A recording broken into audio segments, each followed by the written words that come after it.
야구 좋아하시는 분들, 요즘 프로야구 볼만하지 않습니까? 어젯밤에는 거푸 기아가 지기는 했습니다만, 그래도 요즘 주변에서 보면 저녁이면 야구 보는 재미로 요즘 지낸다, 그렇게 말씀하시는 분들이 제법 있더군요. 그런데 그렇게 잘 나가던 운동선수들도 소위 슬럼프라는 게 있기 마련입니다. 뭐 야구만 그런 게 아니죠. 골프도 그렇다고 합니다.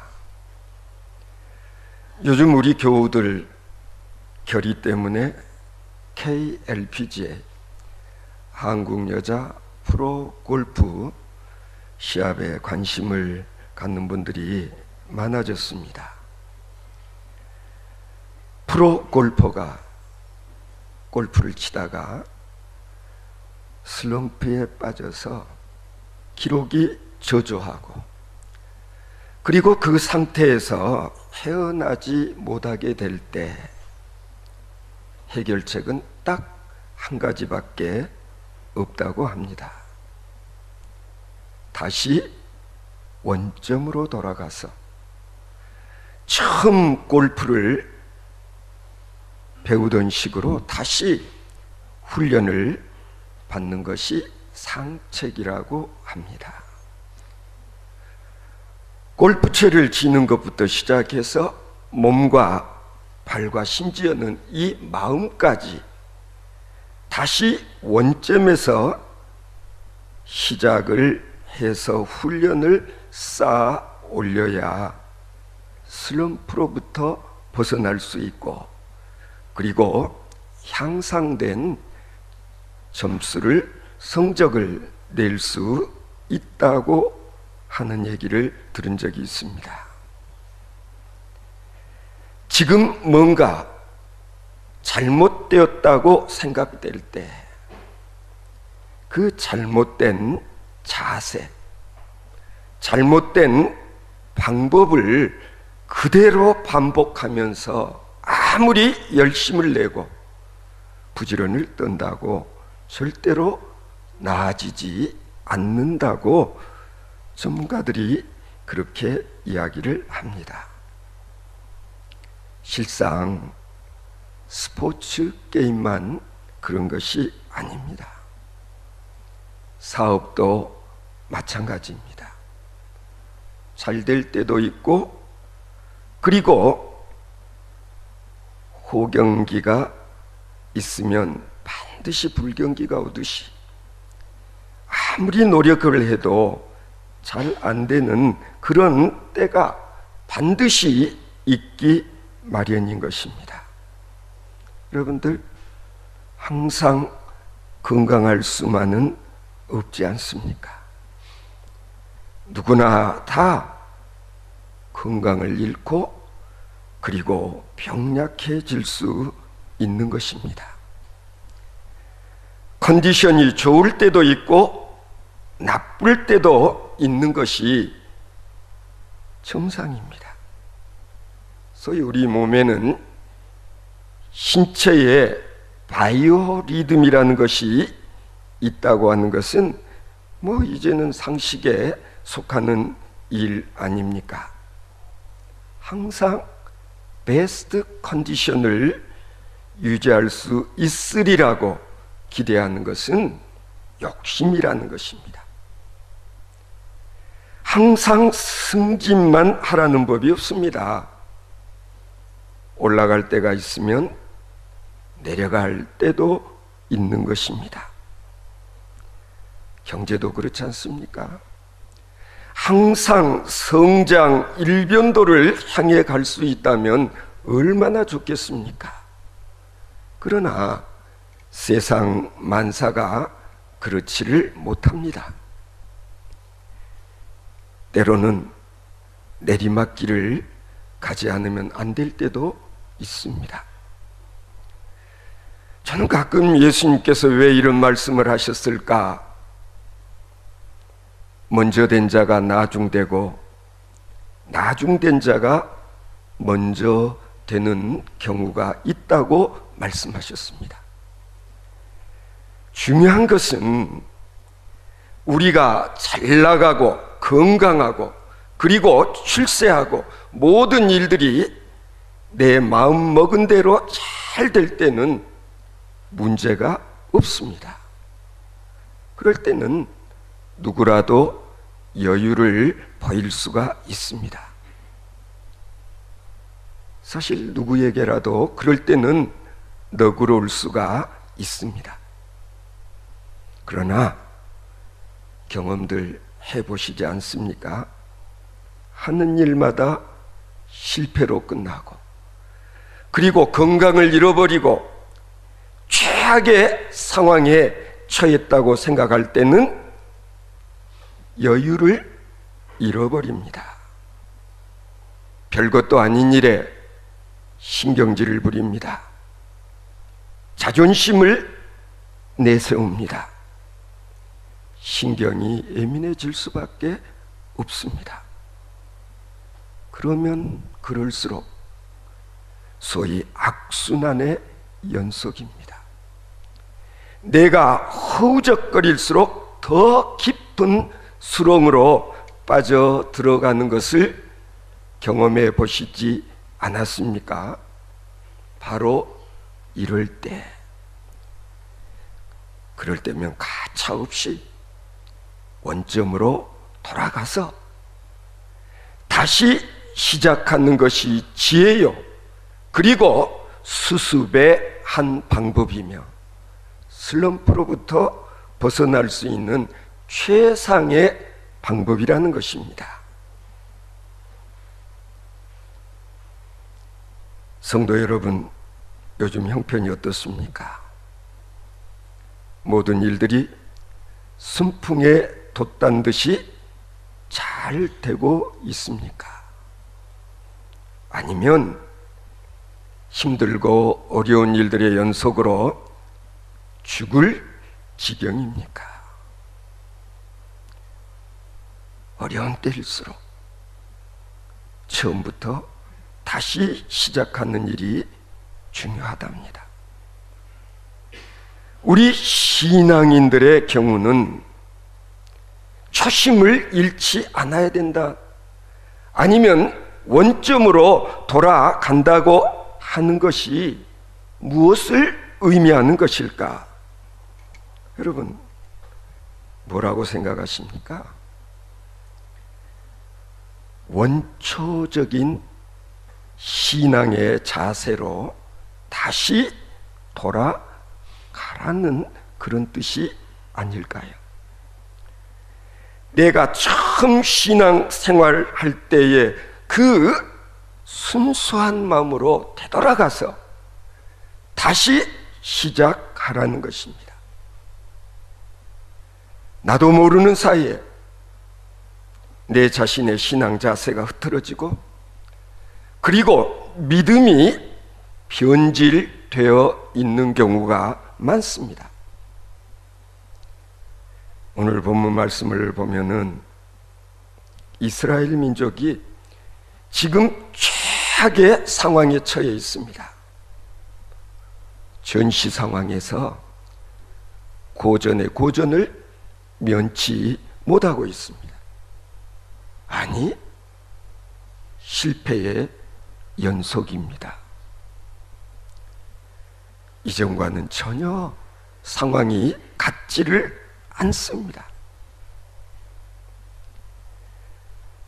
과거에는 도저히 승리가 불가능한 것처럼 여겨지는 그런 순간에도, 그런 전쟁에서, 전투에서 승리를 했었습니다.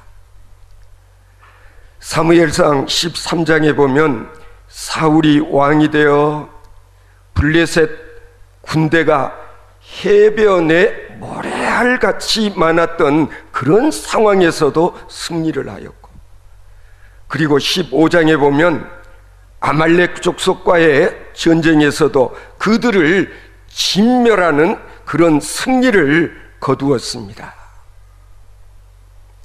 그런데 다시 블레셋과 전쟁을 하게 되었는데 지금은 연전 연패의 처참한 형편에 처해 있는 것입니다. 사울 왕이 아무리 진두지휘를 해보지만 이스라엘 군대는 질이 멸렬한 상태에서 벗어나고 있지를 못합니다. 이스라엘 민족은요, 한때 블레셋과의 전쟁에서 패한 이후에 왜 우리가 이번 전쟁에서 패했을까? 블레셋과 자신들을 비교해 보니까 우리들에게는 왕이 없다. 왕이 없어서 졌다. 그래서 어떻게 하죠?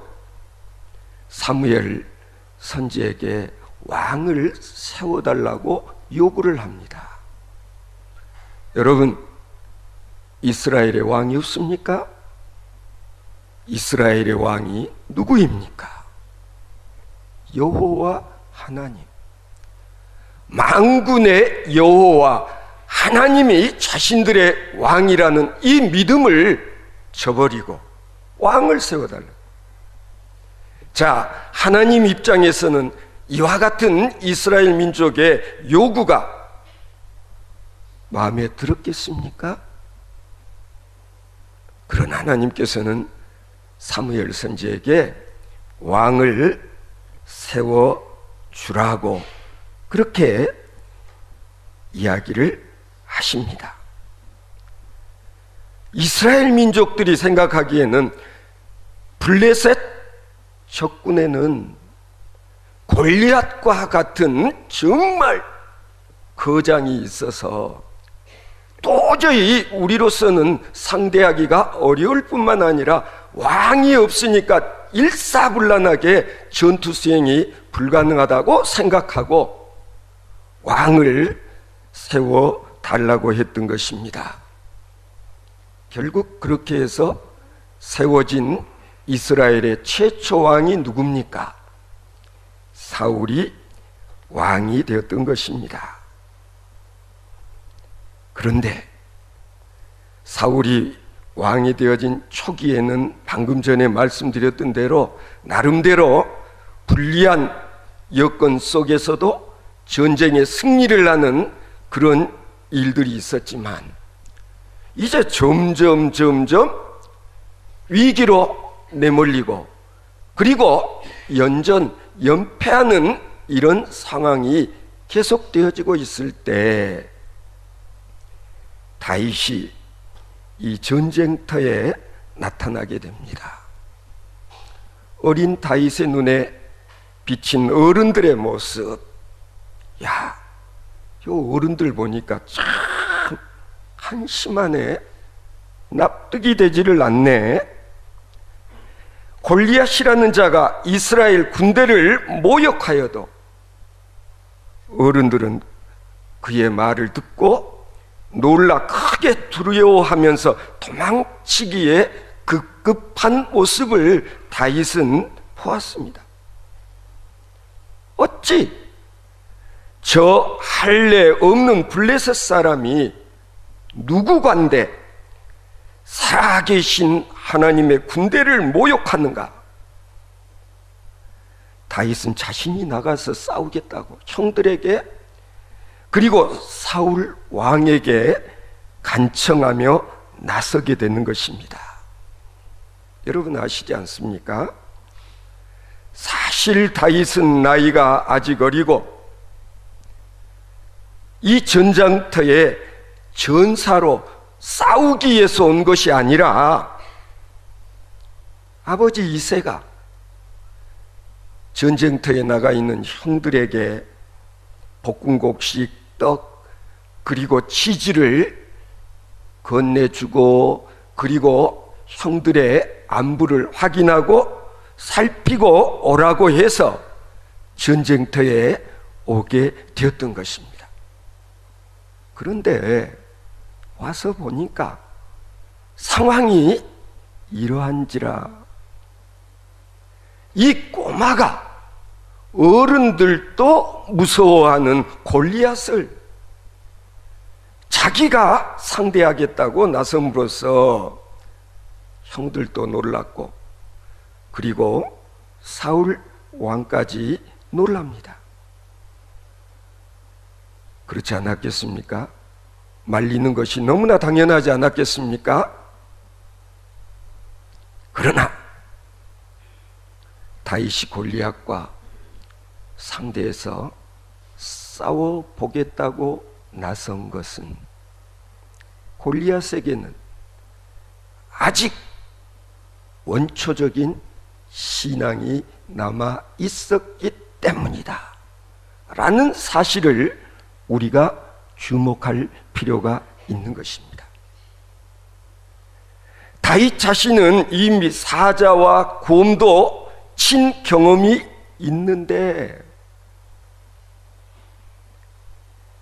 살아계시는 하나님을 모욕한 이 할례받지 않는 블레셋 사람이니까 그가 그 짐승 가운데 하나와 같이 되리라, 그렇게 다윗이 말했습니다. 여러분, 오늘 보면 17장 37절을 보시면은요, 여호와께서는 나를 사자의 발톱과 곰의 발톱에서 건져내셨은즉 나를 이 블레셋 사람의 손에서도 건져내시리이다, 그렇게 사울 왕에게 말하고 있습니다. 과거에도 나와 함께 하셔서 나를 지켜주신 하나님께서 내가 저 블레셋의 골리앗과 싸울 때에도 함께 하시고 지켜주실 것이라는 믿음이 확고함을 드러내 보여주고 있지 않습니까? 결국 이렇게 해서 다윗은 사울왕이 벗어줘 입혀준 갑옷도 내려놓고 사울왕이 사용하다가 건네준 큰 칼도 다 놓아두고 오직 손에 막대기 하나와 그리고 매끄러운 돌, 물맷돌 5개만을 골라 주머니에 넣고, 그리고 물매를 가지고 블레셋 장수 골리앗 앞에 나가게 됩니다. 여러분, 이 성경 이 장면을 읽어보면은요, 마치 코미디의 한 장면을 보는 듯 싶습니다. 자기를 상대하겠다고 나서는 꼬마 다윗을 보았을 때 골리앗이 비아냥거립니다. 내가 나를 개로 여기고 막대리를 가지고 내게 나왔느냐? 그러면서 자신의 신들의 이름으로 다윗을 저주했다는 것입니다. 그러자 다윗이 응수를 합니다. 너는 칼과 단창으로 내게 오거니와 나는 만군의 여호와 이름 곧 내가 모욕하는 이스라엘 군대의 하나님의 이름으로 내게 나가노라. 여기서 우리는 중요한 사실 하나를 놓쳐서는 안 됩니다. 다윗은 용감하게 말합니다. 여호와께서 너를 내 손에 붙이시리니 내가 너를 쳐서 내 목을 베고 블레셋 군대의 시체를 오늘 공중의 새와 땅의 들짐승에게 주어 온 땅으로 이스라엘에 하나님이 계신 줄 알게 하겠고 또 여호와의 구원하심이 칼과 창에 있지 아니함을 이 무리에게 알게 하리라, 그렇게 말했습니다. 전쟁의 승패는 칼과 창에 있지 아니하다. 전쟁의 승패는 군사력에 의해서 좌우되어지는 것이 아니다. 다윗과 사울, 그리고 이스라엘의 어른들의 믿음과 다윗의 믿음 가운데 차이는 바로 여기에 있는 것입니다. 아니, 어린 다윗은 전쟁에 관한, 전쟁의 승패에 관한 분석을 왕과 어른들과는 다른 관점에서, 다른 각도에서 하고 있음을 알 수가 있습니다. 어른들의 생각은 이미 신앙을 떠나 있는 것이었습니다. 적군에게는 골리앗이라고 하는 천하무적의 장수가 있어서 우리가 아무리 나가 싸워봐야 소용이 없다, 감당할 수가 없다, 이길 수가 없다. 그래서 도망질 치기에 바빴다는 것입니다.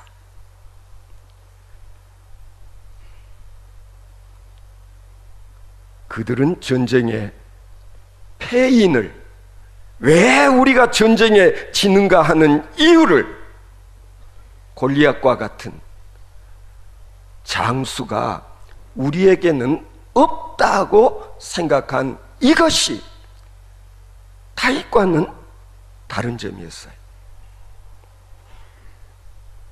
사무엘상 16장 14절을 보면은요, 중요한 말씀이 기록되어 있습니다. 여호와의 영이 사울에게서 떠나고 여호와께서 부리시는 악령이 그를 번뇌케 한지라 그랬습니다.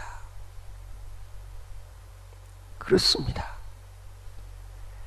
여호와의 영이 떠나버리고, 그리고 대신 악령들이 그 마음을 지배하게 되면 결과는 뻔할 뻔짜인 것입니다.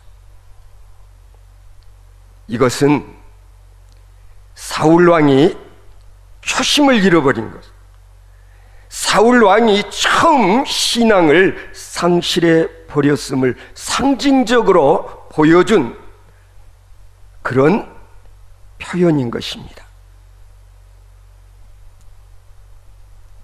하나님만을 믿고 하나님만을 의지하고 그리고 모든 일을 수행했던 처음 신앙의 자세가 지금은 변질되고 말았다.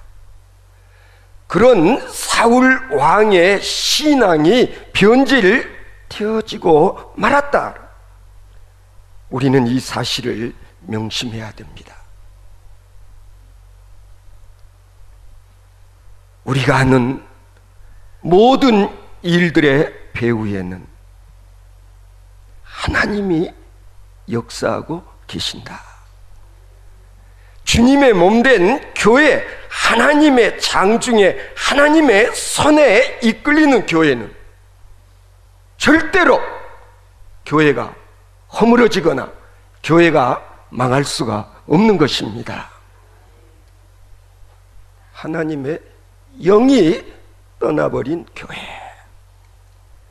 하나님의 영이 떠나버린 지도자, 이게 문제인 것입니다. 하나님께서 함께 하시고 하나님께서 도와주시고 하나님께서 구원하실 때에 나는 승리자가 될 수 있는 것입니다. 이런 믿음을 잃어버린 채 엉뚱한 것에서 패인을 찾으려고 하는 이 어리석은 어른들을 오늘 본문은 우리들에게 보여주고 있는 것입니다. 여러분, 뭔가 일이 꼬이고 안 된다 싶을 때는요, 다시 원점으로 돌아가는 일이 중요합니다. 거기서부터 다시 시작하는 것입니다. 아니, 첫 단추를 바르게 다시 꿰는 일이 중요합니다.